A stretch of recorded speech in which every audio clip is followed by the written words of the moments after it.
ನಾನು ಮೊದಲು ಹೋಗಿ ವಿರೂಪಾಕ್ಷನ ಹತ್ರ ಮಾತಾಡಿಕೊಂಡು ದೇವಸ್ಥಾನದಲ್ಲಿ ಅರ್ಧ ದಿನದ ಜಾಗಾಗೆ ವ್ಯವಸ್ಥೆ ಮಾಡಬಾರ್ದು. ಹಾಗೆ ಬೀಗ್ರಿಗೂ ದಿನ ನಿಗದಿ ಆಗಿರೋ ವಿಚಾರ ತಿಳಿಸ್ಬೇಕಲ್ಲ ಮಾವಯ್ಯ. ಆಯ್ತಮ್ಮ, ನಾನು ಮೊದಲು ಹೋಗಿ ವಿರೂಪಾಕ್ಷನ ಹತ್ರ ಮಾತಾಡ್ಕೊಂಡು ಬಂದ್ಬಿಡ್ತೀನಿ. ಆಮೇಲೆ ಸುಖಧರ್ನಿಗೂ ಅವ್ರ ಸೋದರ ಮಾವನಿಗೂ ವಿಷಯ ತಿಳಿಸೋಣ. ಅಂದಹಾಗೆ ನೀನು ಶೇಖರಿಗೂ ಒಂದು ಮಾತು ಹೇಳ್ಬಿಡಮ್ಮ. ತುಂಬ ಕೆಲಸಗಳಿದೆ, ನಾನು ಹೊರಗಡೆ ಹೊರಡ್ಬರ್ತೀನಿ.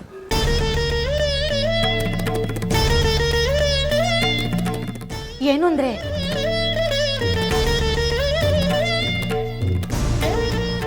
ಒಂದು ಮಾತು. ಏನು? ಅಲ್ಲ, ಮುಹೂರ್ತನೂ ನೋಡ್ಬಿಟ್ರಿ, ದೇವಸ್ಥಾನದಲ್ಲಿ ಸರಳವಾಗಿ ಮದುವೆ ಮಾಡಿಕೊಡ್ತೀನಿ ಅಂತನೂ ತೀರ್ಮಾನ ಮಾಡಿದ್ರಿ. ಅಂದರೆ ಈಗ ನಮ್ಮ ಜಾಜಿಗೆ ಮದುವೆ ಆಗ ಹುಡುಗ ಅವನೇ ಅಂತ ತೀರ್ಮಾನನ? ಹೀಗ್ಯಾಕೆ ಕೇಳ್ತಾ ಇದೆಯಾ? ಮಾತುಕತೆ ನಡೆಯುವಾಗ ನೀನು ಜೊತೆಲಿದ್ದೆ ತಾನೆ? ಇವಾಗೇನು ನಿನ್ನ ವಿಚಿತ್ರ ಪ್ರಶ್ನೆ? ಹಾಗಲ್ಲ, ಇನ್ನೂ ಒಂದೆರಡು ಕಡೆ ವರ ನೋಡಿದ್ರೆ ಇದಕ್ಕಿಂತ ಒಳ್ಳೆ ಹುಡುಗ ಸಿಕ್ತಿದ್ನೇನು ಅಂತ. ಅಂದರೆ ಈಗ ನಾನು ನೋಡಿರೋ ವರ ಯೋಗ್ಯನಾದ ವರ ಅಲ್ಲ ಅಂತಲಾ ನಿನ್ನ ಮಾತಿನ ಅರ್ಥ? ಅದು ಹಾಗಲ್ಲ, ಯಾಕಿಷ್ಟು ಅವಸರ ಅಂತ. ನಮ್ಮ ಜಾಜಿಗಿನ್ನೂ ಚಿಕ್ಕ ವಯಸ್ಸು, ಇನ್ನೂ ಒಂದೆರಡು ಕಡೆ ಹುಡುಗನ ನೋಡಿ ಅದರಲ್ಲೇ ಆರಿಸ್ಬಹುದಿತ್ತಲ್ಲ ಅಂತ. ನೋಡಿದ ಮೊದಲನೇ ಸಂಬಂಧನೇ ಒಪ್ಕೊಳ್ಳೋಂಥದ್ದು ಏನಿತ್ತು ಅಂತ ಅಷ್ಟೇ. ಕಾರಣ ನಿನಗೆ ಗೊತ್ತಿಲ್ವಾ? ಗೊತ್ತಿದೆ, ಆದರೂ ಮತ್ತಿನ್ನೇನು ನಿನ್ನ ಸಮಸ್ಯೆ? ಆವತ್ತಿಂದ ಹೇಳ್ಕೊಂಡು ಬರ್ತಾನೆ ಇದ್ದೀನಿ, ಅಮ್ಮನವ್ರ ಸೂಚನೆ ಸಿಕ್ಕಿದೆ, ಈ ಹುಣ್ಣಿಮೆ ಒಳಗೆ ಜಾಜಿ ಮದುವೆ ಆಗಬೇಕು ಅಂತ. 10 ಸಂಬಂಧಗಳು ನೋಡಿ ವಿಚಾರ ಮಾಡಿ ಮದುವೆ ಮಾಡೋದಕ್ಕೆ ನಮಗೇನು 2-3 ವರ್ಷ ಕಾಲಾವಕಾಶ ಇದೆ ಅಂತ ತಿಳ್ಕೊಂಡಿದ್ಯಾ? ಇಷ್ಟಕ್ಕೂ ಈ ಸಂಬಂಧ ನನ್ನ ಆಯ್ಕೆ ಅಲ್ಲ, ಕಾಕತಾಳೀಯವಾಗಿ ಅಮ್ಮನವರೇ ದಕ್ಸಿರೋದು.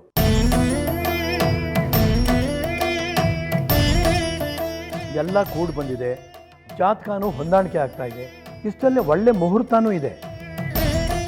ಈಗೇನು ನಿನ್ನ ಹರಕನಾಲ್ಗೆ ಶುಭ ಕಾರ್ಯಕ್ಕೆ ಅಪಸ್ವರ ತೆಗೆದು ಅಮಂಗಲ ನುಡಿಬೇಡ. ಒಂದು ವೇಳೆ ನೀವೇನಾದರೂ ನಿಮ್ಮ ಮೊಮ್ಮಗಳನ್ನ ಬೇರೆ ಊರಿಗೆ ಕೊಟ್ರೆ ಈ ಮನೆ ಹಿರಿ ತಲೆದಂಡ ತೆರಬೇಕಾಗುತ್ತೆ. ಇದು ಅಮ್ನೋರ ನಿಷ್ಠೂರವಾದ ಹೇಳು.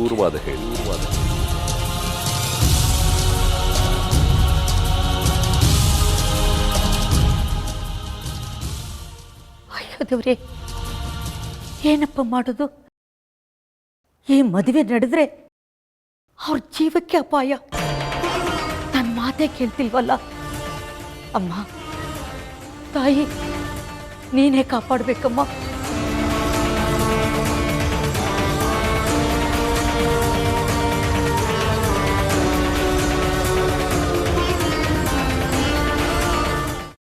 ಕೈಮಾ ಲಿವರ್ ಚಕ್ಕಣ ಮಾಡುವ ವಿಧಾನ: ಒಂದು ಬಾಣಲಿಗೆ ಎಣ್ಣೆ, ಈರುಳ್ಳಿ ಹಾಕಿ ಹುರಿದು ಶುಂಠಿ ಬೆಳ್ಳುಳ್ಳಿ ಪೇಸ್ಟ್, ಅರಿಶಿನ, ಪುದೀನ, ಕೊತ್ತಂಬರಿ ಸೊಪ್ಪು, ಲಿವರ್, ನೀರು, ಬೇಯಿಸಿದ ಕೈಮಾ, ಟೊಮ್ಯಾಟೊ ಪ್ಯೂರಿ, ಗರಂ ಮಸಾಲ, ತುಪ್ಪ ಮುಚ್ಚಳ ಮುಚ್ಚಿ ಬೇಯಿಸಿ. ಈಗ ಕೈಮಾ ಲಿವರ್ ಚಾಕಣ ಸವಿಯಲು ಸಿದ್ಧ. ನಮ್ಮ ಇವತ್ತಿನ ಕಾರ್ಯಕ್ರಮದಲ್ಲಿ GFC ಖ್ಯಾತಿಯ ಕೃಷ್ಣಪ್ಪನವರು ಒಳ್ಳೆ ಚಾಕ್ನವನ್ನ ಮಾಡಿ ಕೊಟ್ಟಿದ್ದಾರೆ.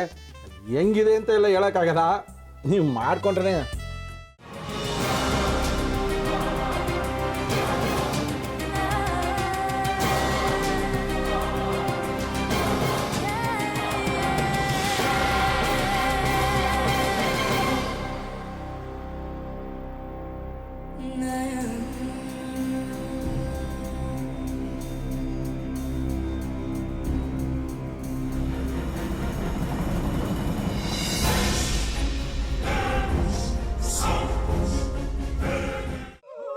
ಎಟ್ಟಿ ತಕೊಳಕ್ ಬಂದವ್ರನ್ನ ಸುಮ್ಮನೆ ಬಿಡಲ್ಲ, ರೂಮ್ ಕರ್ಕೊಂಡೋಗಿ ಸಾಯಿಸ್ಬಿಡ್ತದೆ. ರೂಮಿಗೆ ಕರ್ಕೊಂಡೋಗಿ ಯಾಕೆ ಸಾಯಿಸ್ತಾಳೆ?